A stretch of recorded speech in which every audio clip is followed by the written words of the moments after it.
Kita mau memulai ibadah kita hari ini. Yuk semua lipat tangannya. Kita mau berdoa kepada Tuhan. Bapa yang baik, terima kasih untuk hari ini. Hari ini kami siap untuk beribadah, kami siap memuji Tuhan dan menyembah Engkau ya Tuhan. Di dalam nama Tuhan Yesus, pimpin kami ya Roh Kudus. Semua yang percaya katakan amin. Kega Warrior, let's go! Jesus, amin. Iblis, no, watch out. Apakah adik-adik antusias?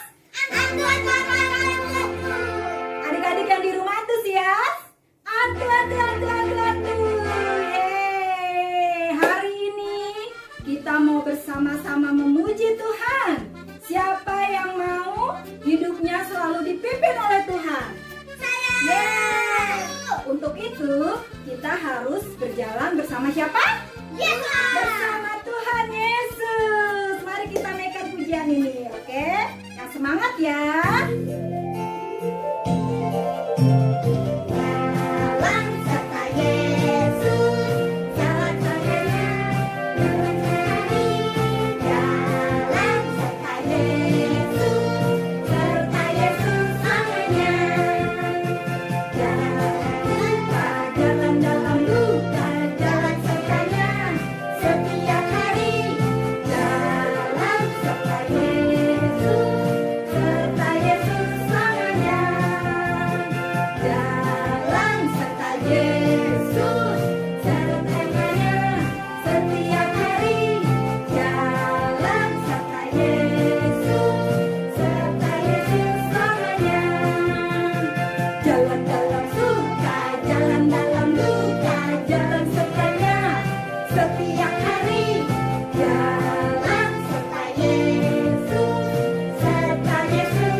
Berjalan bersama siapa? Bersama Tuhan Yesus. Beri kemuliaan untuk Tuhan. Adik-adik masih antusias untuk memuji Tuhan? Masih. Yeay, mari kita memuji Tuhan. Itulah dosamu, relakan hatimu.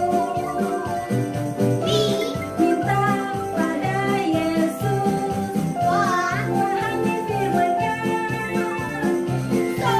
Sobatmu yang setia, lama menunggumu. Silakan dia masuk, Dosamu dihapuskan. Yo, Itulah dosamu. Relakan hatimu. Nih, Minta pada Yesus. Pahami firman-Nya. so, Setia. Lama menunggumu. Silakan dia masuk. Dosamu dihapuskan. do, Itulah dosamu. Relakan hatimu. mi, Minta pada Yesus. Pahami firman-Nya. Sobatmu yang setia, lama menunggumu. Silakan dia masuk. Dosamu dihapuskan.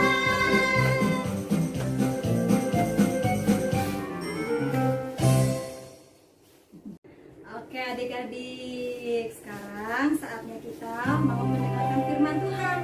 Yuk kita siapkan hati kita mau datang menyembah kepada Tuhan. Ya, katakan. Oh, how I love Jesus. Oh, how I love Jesus. Oh, how I love Jesus.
di surga, terima kasih untuk hari ini Tuhan.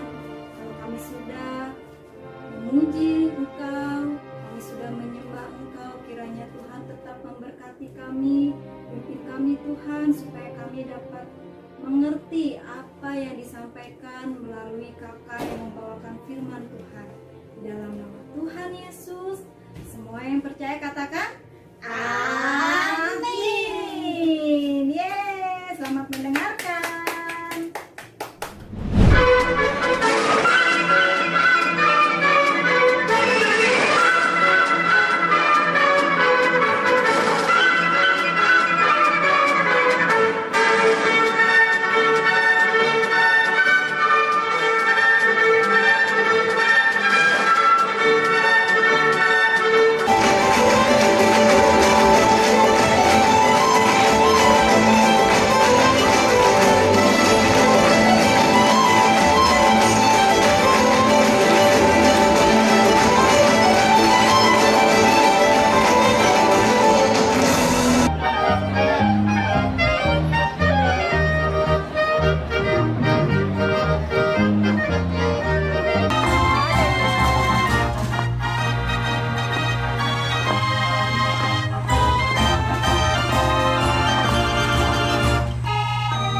Jumpa lagi dengan Kak Meike.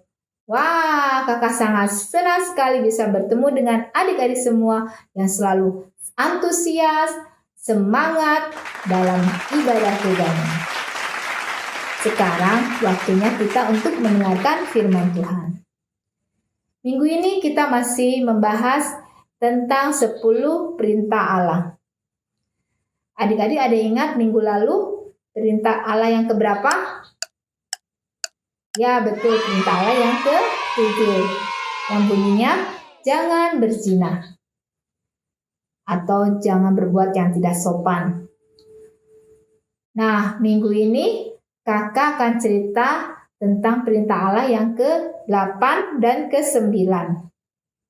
Yuk, adik-adik perhatikan dengan baik-baik ya firman Tuhan hari ini. Yosua pasal 7 ayat 1 sampai 26. Yosua memimpin bangsa Israel untuk masuk ke tanah perjanjian, tanah Kanaan. Tuhan berjanji akan memberkati bangsa Israel dengan kemenangan yang luar biasa. Dengan pertolongan Tuhan, Yosua dan bangsa Israel berhasil masuk ke kota Yeriko dengan cara yang ajaib dan mengalahkan semua penduduknya di sana. Tuhan berfirman kepada Yosua agar semua harta benda dari kota Yeriko harus dikhususkan dan dibawa ke perbendaharaan rumah Tuhan. Namun tanpa diketahui siapapun, ada seorang Israel yang tidak taat. Namanya adalah Akan. Dia tertarik untuk mengambil sedikit emas dan perak dari kota Yeriko untuk menjadi miliknya sendiri. Akan menyimpannya di dalam kemahnya. Yosua tidak tahu, tetapi Tuhan Allah tahu.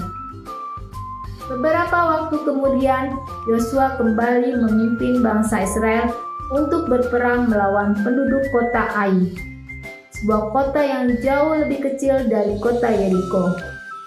Tanpa diduga, bangsa Israel terpukul kalah. Yosua menangis dan berdoa di hadapan Tuhan. Maka Tuhan pun berfirman kepada Yosua bahwa ada seorang Israel yang sudah melanggar perjanjian dan tidak taat, sehingga mendatangkan kutuk kekalahan atas bangsa Israel. Maka Yosua segera mencari tahu siapa yang berbuat dosa demikian dari seluruh bangsa Israel. Dan akhirnya didapati Akan yang mencuri. Atas kesalahannya tersebut, Akan dan keluarganya harus menerima hukuman. Tuhan Allah ingin mengajar bangsa Israel bahwa mencuri adalah dosa dan tidak ada dosa yang dapat disembunyikan dari hadapan Tuhan. Adik-adik, perintah Allah yang ke-8 adalah jangan mencuri. Nah, dari kisah tadi, adik-adik ada yang tahu tidak? Siapa yang sudah melanggar perintah Allah yang ke-8? Ya betul, namanya Akan. Akan sudah mengambil emas, perak, dan ia sembunyikan di dalam kemahnya. Mencuri adalah mengambil apa yang bukan milik kita. Allah Maha Tahu dan tidak ada yang tersembunyi di hadapannya. Meskipun ketika seseorang mencuri dan tidak ada satu manusia pun yang melihat, tetapi mata Tuhan tidak pernah tidur. Nah, adik-adik, mencuri ada perbuatan baik atau tidak baik? Tentunya tidak baik ya. Dan itu adalah dosa. Jadi adik-adik jangan mencuri ya. Karena itu adalah perbuatan dosa. Walau orang lain tidak melihat, tetapi mata Tuhan melihat. Nah, kan ada lagunya kan? Mata Tuhan melihat apa yang engkau perbuat, apa yang baik, apa yang jahat. Oleh sebab itulah jangan berbuat jahat. Ingat, Tuhan melihat. Jadi, ingat Tuhan melihat apa yang kita perbuat. Adik-adik mau berbuat baik? Adik-adik, tadi kita sudah mendengarkan firman Tuhan tentang perintah Allah yang ke-8. Kita lanjut ya ke perintah Allah yang ke-9. Adik-adik masih duduk manis ya? Yuk kita saksikan video berikut ini. Naaman dan Gehazi, 2 Raja-Raja 5 ayat 1 sampai 27. Adapun seorang pahlawan panglima tentara kerajaan Aram, ia bernama Naaman.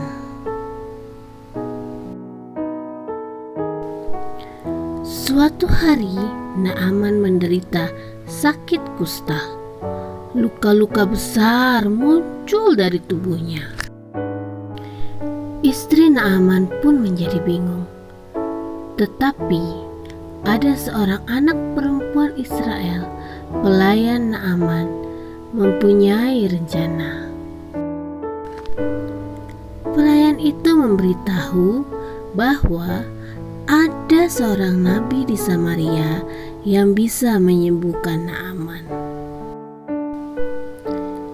Kemudian pergilah Naaman dan pasukannya membawa persembahan perak, emas, dan pakaian. Akan tetapi Nabi Elisa tidak menemui Naaman, tetapi ia menyuruh seorang pelayannya untuk menemui Naaman. Naaman menjadi marah karena Nabi Elisa tidak mau menemuinya, dan ia menyuruh Naaman mandi di sungai yang kotor selama 7 kali. Tiba-tiba para prajurit Naaman memohon agar panglima Naaman mau menaati perintah dari Nabi Elisa.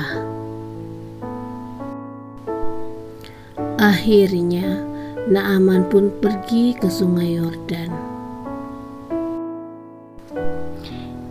Ia melakukan seperti yang dikatakan oleh Nabi Elisa melalui surat dari pelayannya, agar Naaman mandi di sungai Yordan selama 7 kali.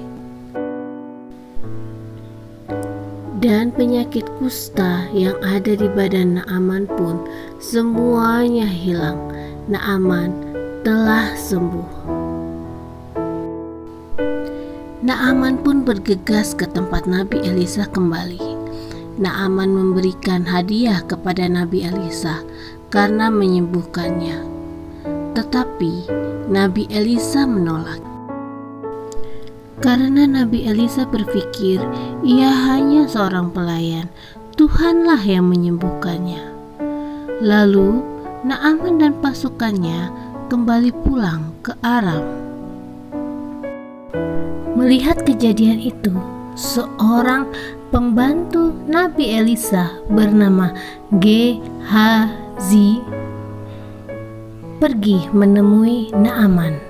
Ia berkata bohong terhadap Naaman. Ia berkata bahwa Nabi Elisa meminta hadiah yang diberikan Naaman kepada Nabi Elisa. Setelah menyembunyikan hadiah dari Naaman, Gehazi pun kembali kepada Nabi Elisa dan berkata bohong terhadapnya.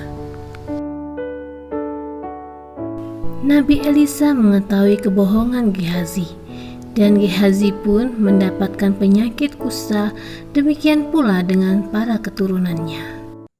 Naaman adalah panglima hebat yang menderita sakit kusta adik-adik. Dia datang menemui Nabi Elisa dan mengalami mujizat kesembuhan dengan cara yang ajaib. Dengan cara apa Naaman sembuh adik-adik? Ada yang tahu? Ya, Naaman mandi ke sungai Yordan sebanyak berapa kali? 7 kali. Nah, Naaman sangat senang sekali ketika ia sembuh. Naaman ingin memberikan hadiah sebagai ucapan terima kasih kepada Nabi Elisa.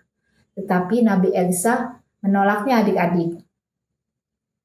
Namun ternyata bujang Nabi Elisa ini yang namanya Gehazi, dia tertarik kepada hadiah yang ditawarkan oleh Naaman.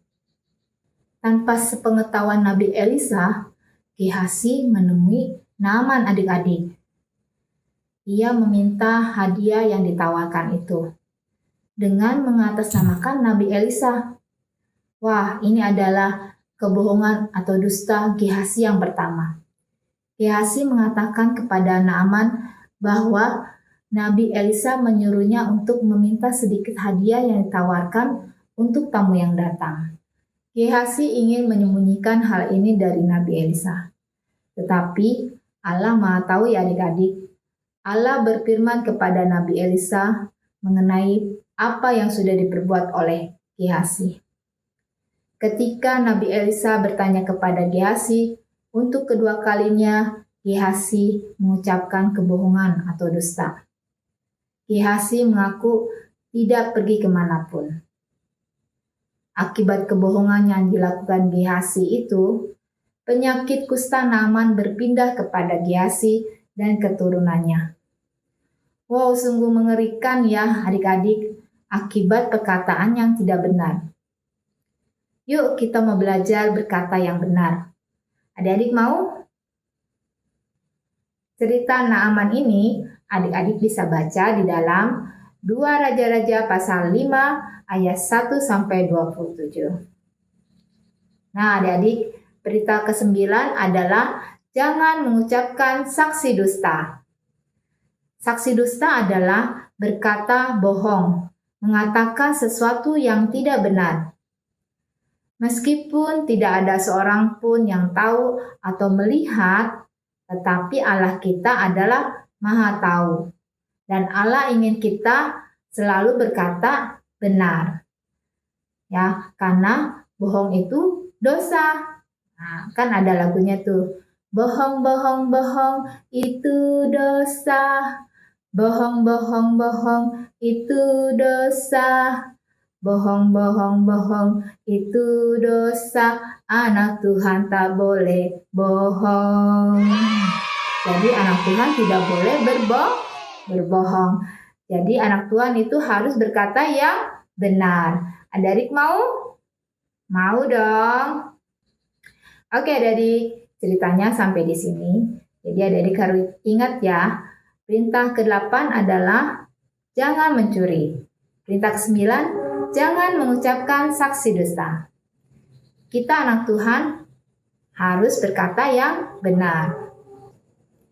Yuk adik-adik kita mau berdoa. Tuhan Yesus yang baik, terima kasih Tuhan buat firman-Mu yang sudah kami dengar.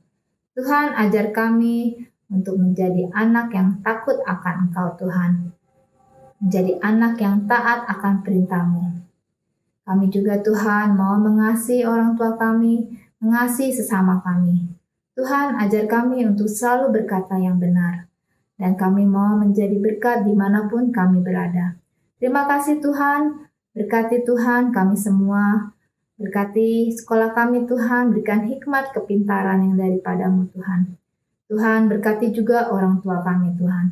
Terima kasih Bapa di surga, kami sudah berdoa dan mengucap syukur. Haleluya, amin. Selamat hari Minggu adik-adik, Tuhan Yesus memberkati. Halo adik-adik, ketemu lagi nih dengan Kavia. Kavia akan memberikan pengumuman penting nih buat adik-adik. Perhatikan baik-baik ya. Adik-adik, pastinya udah pada tahu dong bahwa tanggal 28 November sampai tanggal 30 November nanti akan diadakan acara Bazar. Bazar Kega. Adik-adik nanti boleh belanja secara online atau belanja di toko-toko yang biasa adik-adik belanja ya. Nah, bagaimana caranya? Ikuti ketentuannya seperti ini ya. Nah, pastikan nih papa atau mama adik-adik sudah memiliki aplikasi belanja online. Dan yang kedua, kakak pembina Kega nanti akan menginformasikan jumlah poin yang adik-adik dapatkan melalui grup WhatsApp masing-masing kelas. Lalu, yang ketiga, adik-adik bisa berbelanja nih di toko atau pasar atau minimarket, bahkan di mall kalau adik-adik tidak bisa berbelanja secara online. Dan yang keempat, simpan bukti pembayaran yang asli ya, baik itu berupa nota, struk, atau yang lainnya, lalu diserahkan ke Kameke pada hari Minggu ya saat ibadah. Dan yang paling penting nih, kirimkan foto hasil belanjanya adik-adik kepada kakak pembina Kega ya, sebagai bukti bahwa adik-adik sudah mengikuti acara Bazar Kega. Oke deh adik-adik, sekian dulu ya pengumuman dari Kavia. Sampai ketemu lagi. Dadah, sampai jumpa. Tuhan Yesus memberkati.